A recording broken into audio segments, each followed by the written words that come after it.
Thank you, Dr. Jha, for your kind introduction.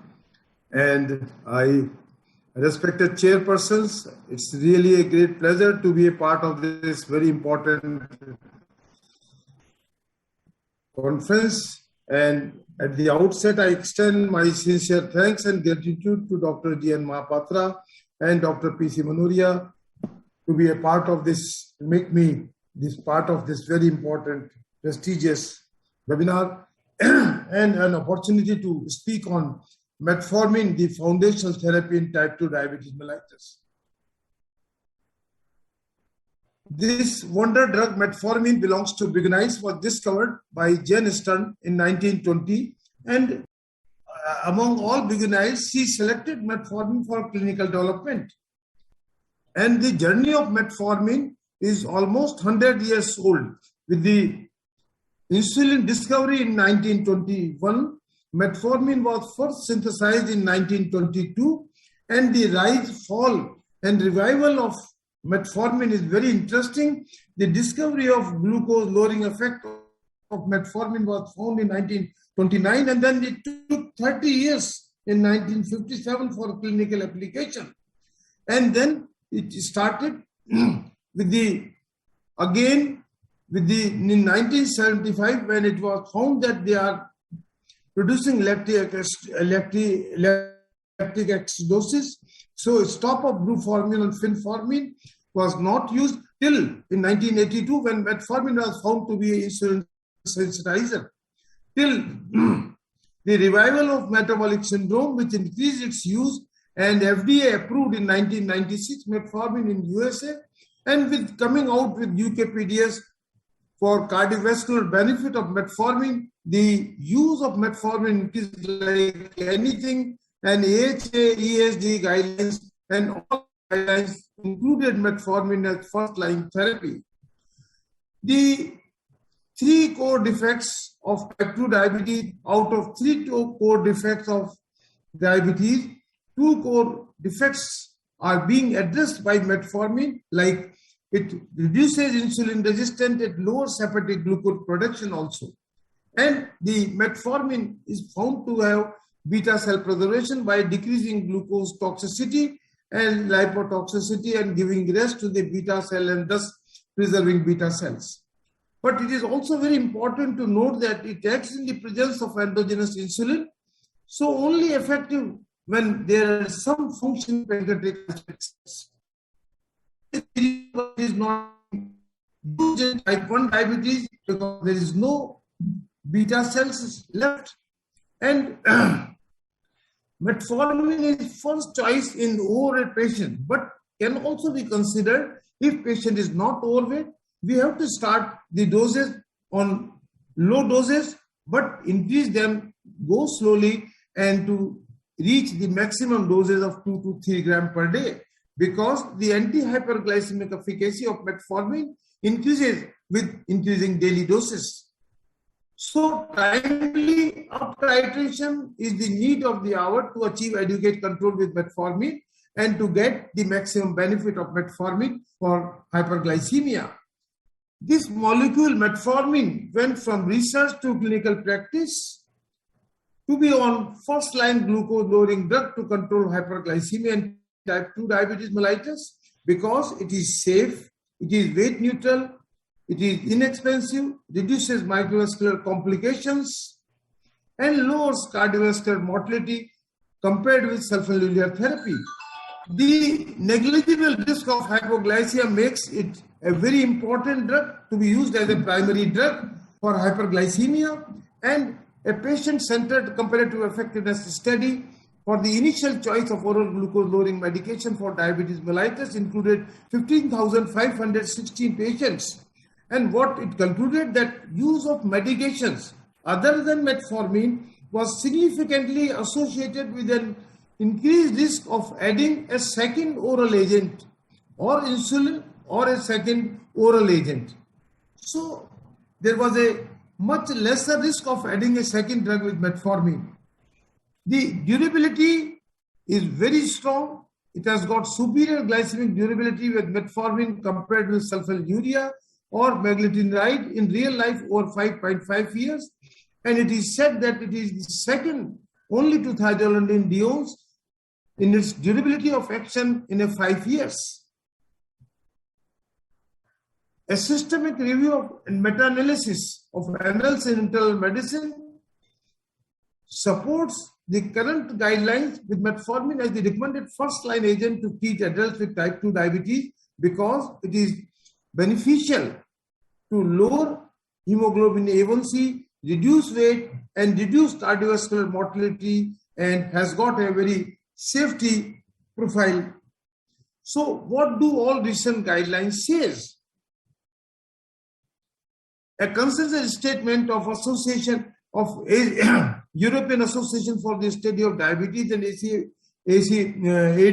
ADI that at the diagnosis of diabetes mellitus, at the step 1, whether it is validated core therapies, lifestyle metformin are the first line therapy. At step 2 also, at step 3 also, the lifestyle and metformin are the first line therapy. Even if less validated therapies, lifestyle and metformin are the primary therapy and initial therapy, whether it is pioglitazone to be added or GLP-1 or sulfonylurea or basal insulin. So it remains first line therapy, and all guidelines, whether it is ADA, EASD, AAC, International Diabetic Federation or Canadian Diabetic Association or ASB, they all recommend metformin as first line pharmacotherapy in type 2 diabetic patients. Even the Indian guidelines, RSSDI, ESI Therapeutic Wheel 220 also advocates lifestyle modifications and metformin as first line therapy in their wheel, except in those patients who have got severe renal disease. One of the best indication for metformin is in prevention of type 2 diabetes in pre-diabetes. This was told in the American Diabetic Association Clinical Diabetes 2021 that metformin can be used in pre-diabetic, especially for those with BMI more than 35. And it has the strongest evidence base and demonstrated long-term safety as a pharmacological therapy for diabetes prevention. So diabetic prevention is a new indication. It has become very important. Other medications have been studied, but no pharmacological agent has been approved by the US FDA specifically for diabetic prevention. And ACP guidelines also endorse metformin as first-line treatment for type 2 diabetes.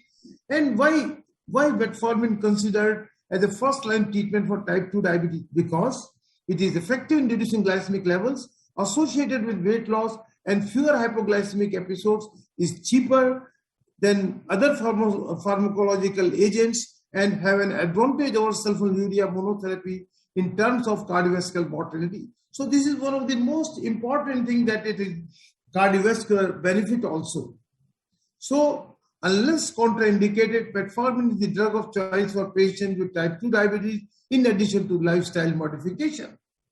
Even ESC 2019 recommendation changed their guidelines, and now they advocate metformin considered in overweight patients with type 2 diabetes without cardiovascular disease, but at a moderate risk of cardiovascular risk. The glycemic control superiority, the effect of metformin on HbA1c is similar to the most diabetic medications used as a monotherapy.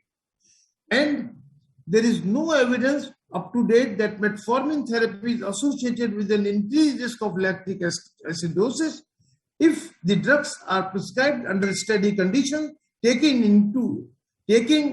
into account all contraindications which are there for metformin. The metformin used with insulin or alone is not associated with increased perinatal complications as compared with insulin, because it is being preferred by women to insulin treatment, and infants exposed to diabetes in utero have an increased incidence of childhood obesity and diabetes.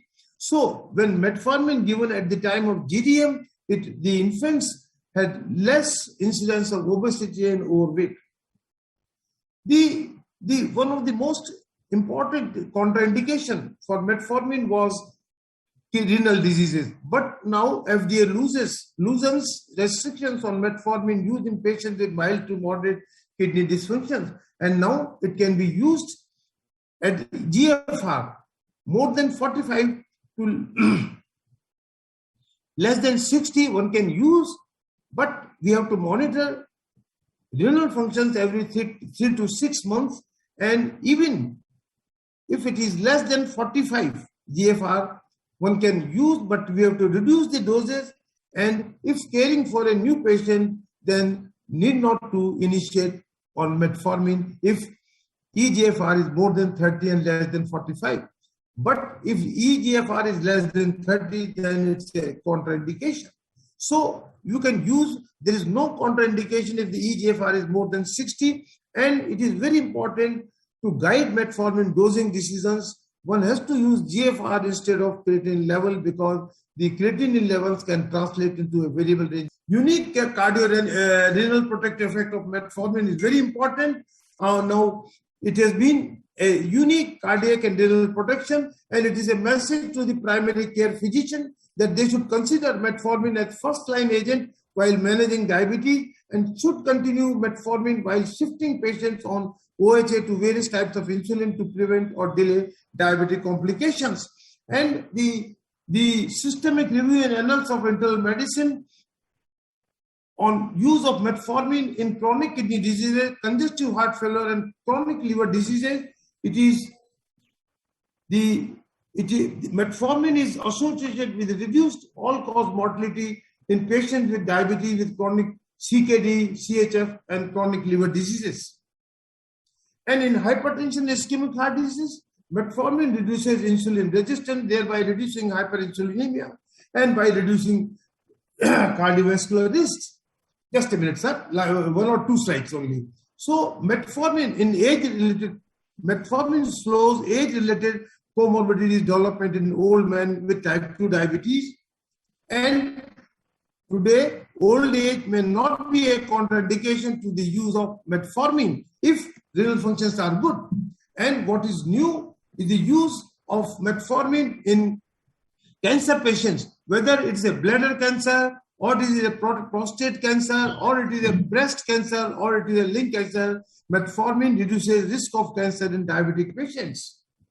So friends, here I conclude my talk that metformin is the foundational therapy for type 2 diabetes patients because it is effective, very safe, it is weight neutral, it lowers the risk of subsequent treatment intensification compared with other oral agents, associated with improved mortality among elderly patients with type 2 diabetes mellitus.